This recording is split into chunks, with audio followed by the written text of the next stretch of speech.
Dalam pertemuan kali ini, saya akan menjelaskan mengenai bagaimana sih memahami ilmu kepolisian itu. Saya mengambil sebuah pendekatan pada ilmu kepolisian Indonesia melihat pada visi dari Kepolisian Republik Indonesia, di mana menyebutkan bahwa terwujudnya pelayanan keamanan, ketertiban masyarakat yang prima, tegaknya hukum dan keamanan dalam negeri yang mantap, serta terjalinnya sinergi polisional yang proaktif. Ini menjadi visinya Polri sebagaimana yang diundangkan dalam Undang-Undang Nomor 2 Tahun 2002 tentang kepolisian. Dalam hal ini melihat bagaimana sih misinya Kepolisian Republik Indonesia. Ada 8 hal yang menjadi misi dari Kepolisian Republik Indonesia, yakni bagaimana melaksanakan deteksi dini dan peringatan dini melalui kegiatan operasi penyelidikan, pengamanan dan penggalangan, memberikan perlindungan, pengayoman dan pelayanan secara mudah, responsif dan tidak diskriminatif, menjaga keamanan, ketertiban dan kelancaran lalu lintas untuk menjamin keselamatan dan kelancaran arus orang dan barang. Itu misi ketiga. Selanjutnya untuk misi keempatnya, yakni menjamin keberhasilan penanggulangan gangguan keamanan dalam negeri, kemudian mengembangkan perpolisian masyarakat yang berbasis pada masyarakat patuh hukum. Yang keenam adalah menegakkan hukum secara profesional, objektif, proporsional, transparan, dan akuntabel untuk menjamin kepastian hukum dan rasa keadilan. Yang ketujuh adalah mengelola secara profesional, transparan, akuntabel, dan modern untuk seluruh sumber daya Polri guna mendukung operasional tugas Polri. Yang kedelapan adalah membangun sistem sinergi profesional, sinergi polisional interdepartment dan lembaga internasional maupun komponen masyarakat dalam rangka membangun kemitraan dan jejaring kerja atau yang disebut dengan partnership building atau networking. Jadi dalam hal ini perkembangan kebijakan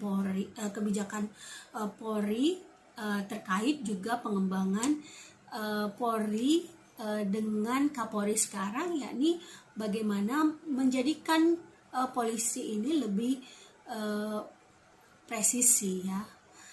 Dalam hal ini yang bisa merespon, memprediksikan ke depan, merespon,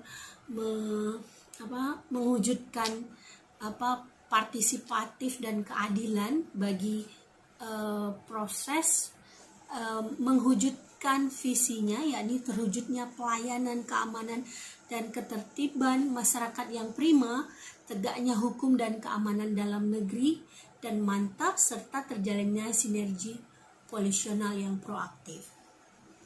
Mengapa hal ini saya ambil sebagai memahami tentang ilmu kepolisian? Karena bahwa ilmu kepolisian itu adalah proses ilmu administratif. Bagaimana melihat atau menganalisis kepolisian ini dalam konteks manajemennya, dalam konteks organisasi, dalam konteks profesional, dalam konteks bagaimana memecahkan masalah-masalah sosial yang ada sehingga terwujudnya ketertiban dan keamanan masyarakat sebagaimana fungsi Polri yang diatur dalam Undang-Undang Nomor 2 Tahun 2002. Oke. Ajas Kepolisian Indonesia, selain kita memahami ilmu kepolisian, apa itu pengertiannya, kemudian ciri-cirinya, kemudian masalah-masalah sosial yang ada dalam memahami konteks kepolisian, kita juga memahami mengenai, kalau ilmu tuh berarti kita memahami tentang azas. bahwa azas kepolisian Indonesia dalam hal ini adalah menganut azas Tribrata. Dalam hal ini, kepolisian Indonesia berbakti kepada nusa dan bangsa dengan penuh ketakwaan terhadap Tuhan Yang Maha Esa, yakni menjunjung tinggi kebenaran, keadilan dalam menegakkan hukum negara Kesatuan Republik Indonesia berdasarkan Pancasila dan Undang-Undang Dasar 1945, yang kemudian senantiasa melindungi dan mengayomi, melayani masyarakat dan keikhlasan untuk mewujudkan keamanan dan ketertiban. Selain memahami azas Tribrata, juga di dalam kepolisian dikenal juga dengan pedoman kerja kepolisian sebagaimana yang diatur dalam Catur Prasetya. Menyebutkan bahwa meniadakan segala bentuk gangguan keamanan, menjaga keselamatan jiwa, raga, harta benda, dan hak asasi manusia, menjamin kepastian berdasarkan hukum, dan memelihara perasaan tentram dan damai. Jika memahami azas kepolisian dari Tribrata dan Catur Prasetya, Catur Prasetya sebagaimana yang diatur dalam kepolisian Indonesia, kita memahami adanya azas legalitas, adanya azas kewajiban, adanya azas partisipasi preventif, azas subsidiaritas, dan azas oportunitas. Dalam hal ini beberapa hal yang bisa saya sampaikan mengenai azas legalitas di dalam kepolisian Republik Indonesia, bahwa pada proses menerapkan azas legalitas, proses pidana itu mengacu pada ketentuan normatif yang ditentukan dalam KUHP. Pemaknaannya bahwa sebagaimana yang diatur di pasal 1 ayat 1 Undang-Undang Nomor 1 Tahun 1946 dalam KUHP-nya menyebutkan bahwa tidak dapat dipidana sebelumnya. Artinya seseorang tidak dapat dihukum jika tidak ada aturan yang mengatur tentang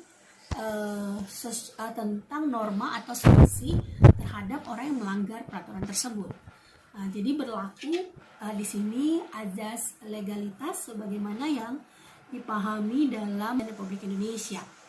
Kemudian azas kewajiban yang memberi wewenang untuk melakukan tindakan selain yang disebut dalam undang-undang dengan pembatasan tertentu kepentingan umum, Undang-Undang Nomor 2 Tahun 2002 tentang Kepolisian Republik Indonesia. Jadi azas-azas kewajiban itu dalam hal ini melihat Undang-Undang Nomor 2 Tahun 2002 tentang Kepolisian Republik Indonesia. Namun melihat juga apakah azas kewajiban ini berhubungan dengan kepentingan umum. Sehingga kalau berhubungan dengan kepentingan umum, maka wajib untuk dilakukan sebagaimana yang menganut azas kewajiban. Jadi azas kewajiban ini memberikan wewenang untuk melakukan tindakan-tindakan selain yang disebut dalam undang-undang dengan pembatasan tertentu. Ya, melihat undang-undangnya dulu. Kalau ada batasannya adalah untuk kepentingan umum. Begitu. Kemudian ketiga yang dikenal dengan azas partisipasi adalah azas yang mempersyaratkan adanya peran serta masyarakat dalam tugas kepolisian. Ya, dalam hal ini adalah mengikut sertakan masyarakat dalam proses tugas kepolisian tadi. Kan saya minggu lalu saya sudah sebutkan bahwa menjaga ketertiban dan keamanan masyarakat, kemudian penegakan hukum, kemudian pengayoman yang tujuannya adalah melindungi masyarakat. Namun polisi dalam hal ini memberikan adanya kerjasama dari masyarakat, peran serta masyarakat dalam tugas kepolisian. Dalam hal ini selain peran serta masyarakat, yakni peran serta Babin Kamtibmas yang memberikan memberikan perlindungan khususnya bagi masyarakat yang ada di pedesaan. Kemudian ajas preventif. Ajas preventif digunakan sejalan dengan ditemukannya metode preventif dalam pelaksanaan tugas kepolisian, bahkan menyelidiki sebab-sebab terjadinya kejahatan. Nah, dalam hal ini preventif yang dimaksud adalah bahwa selain menegakkan hukum, terus menjaga ketertiban masyarakat, itu perlu ada upaya preventif, preemptif, ya. Preventif dalam hal ini mencegah terjadinya tindak kejahatan atau masalah-masalah sosial masyarakat. Bagaimana mencegah masalah sosial masyarakat atau mencegah kejahatan yang terjadi di masyarakat? Itu dilakukan upaya-upaya preventif maupun preemptif.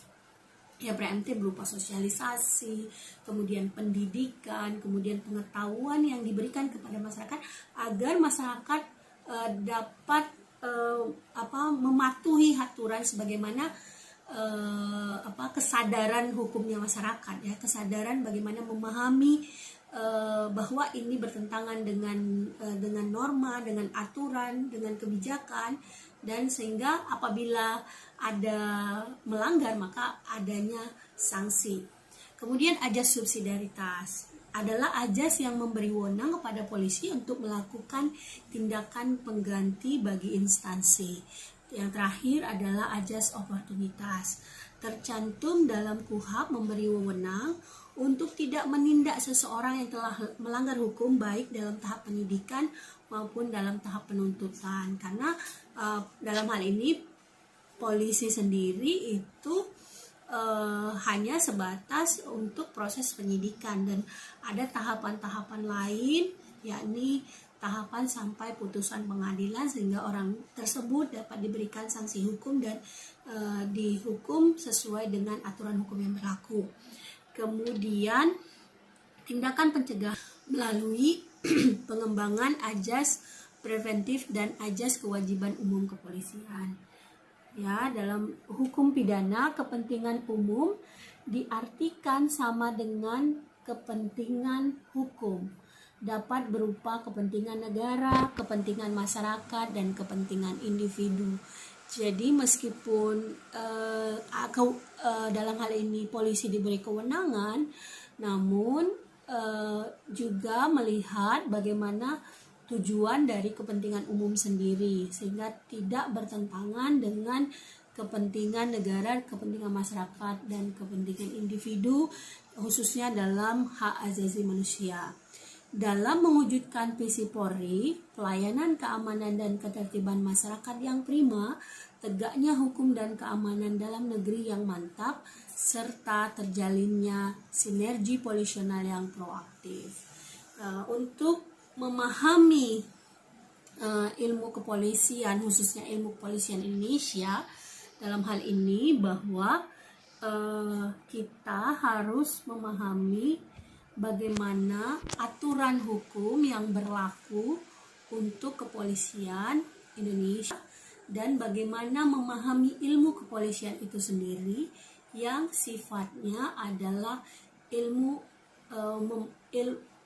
pengetahuan yang bersifat untuk proses administrasi, proses manajemen, proses profesionalisme, proses organisasi dalam mewujudkan ketertiban, keamanan masyarakat yang diwujudkan oleh aparat penegak hukum, yakni khususnya polisi yang profesional. Terima kasih kepada seluruh mahasiswa Kajian Ilmu Kepolisian Indonesia, Sekolah Kajian Strategik dan Global Universitas Indonesia yang telah berperan aktif dalam proses pembelajaran mata kuliah Ilmu Kepolisian Indonesia. Sampai ketemu pada kajian berikutnya.